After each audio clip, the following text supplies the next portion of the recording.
I'm in this town to speak at a programming conference and talk about creativity and technology having this closer relationship.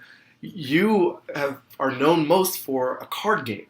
Yeah. For an analog, tactile experience where people have to be at the same physical table. I got to smell somebody else's nasty breath. I might get spat upon.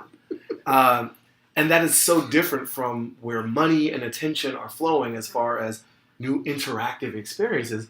But Cards Against Humanity is highly interactive. So what gives with the analog game? Tell me about your choice there, given your age. Well, I think it's... So I think going into cards, like it was, to some degree, it was a challenge that we had to overcome, right? Yeah. That we were doing this very old-fashioned thing that sort of was maybe a little bit like out of time, and it wasn't, like you said, it wasn't like people weren't clamoring to like play card games or whatever. But I think as we've gotten a little older and like more mature and learned more about it and seen its place in the world, like I actually think it was kind of a secret strength of the game that I think it was to some degree, like we made this thing for ourselves long before we had any idea of like sharing it with people. Yeah.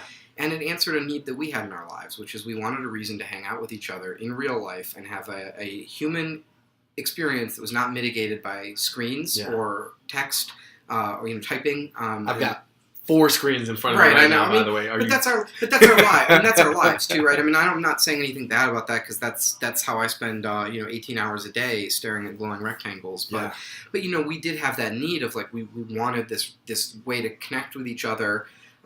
So that was part of it, was that you're going to have this great social experience with people. So people often tell us, like when I talk to them about cards, it was like, oh, I had like the best time of my life, and we went out to a bar and we were like laughing and having fun. Like, the secret is cards is actually a very small part of that. It's really just that it was the impetus for you to like connect with these people. Go out with people, make a plan, show up at the bar, be with each other, not be looking at your phones. Like, that is a good experience with or without cards, but I'm glad that we were able to push it a little bit. You're like a catalyst. Exactly. I experienced it in a big fashion at Thanksgiving. My sister lives in Lansing. She's got a big community of friends there. I don't see her much less them, because when I do, I like try to sneak in and out. I want to maximize my time with her. There were probably 20 people, and we took over the restaurant. We put tables together. It slows the game down a lot. I don't recommend 20, by the way. It's almost like too much, because people get little side conversations going, and it breaks apart the group experience a little. But it was insanely fun. Yeah. And it was how I met people, too. So it was an interesting way to get a window into your personality. Yeah. Like, what are you putting forth? How are you explaining things? It's like we never thought of it as a like an icebreaker game. Right. And actually that just, even that word like makes me nauseous. Like, I just hate it's like getting to know you. For you coworkers, right? Trust games. It's like when you're in college and someone's like, let's play an icebreaker game. You just like flee for the door. It's like, how do I add more ice to this experience right now? Yeah. But cards does kind of work. It has that weird, like, peculiar effect of, like, when you meet new people, I think, I have a lot of social anxiety, and one of the things I worry about is, like, am I going to say the wrong thing? Is this person not going to like me? So you made a game that forces people to say the wrong thing. Well, it's like, it doesn't force you, but it gives you permission to talk about things that you wouldn't necessarily...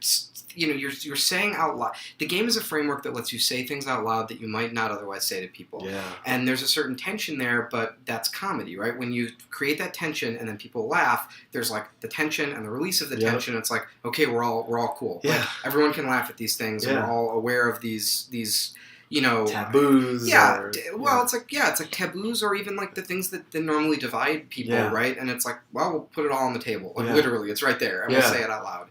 And so I do think it is a pretty good like shortcut to just like cutting through all that bullshit.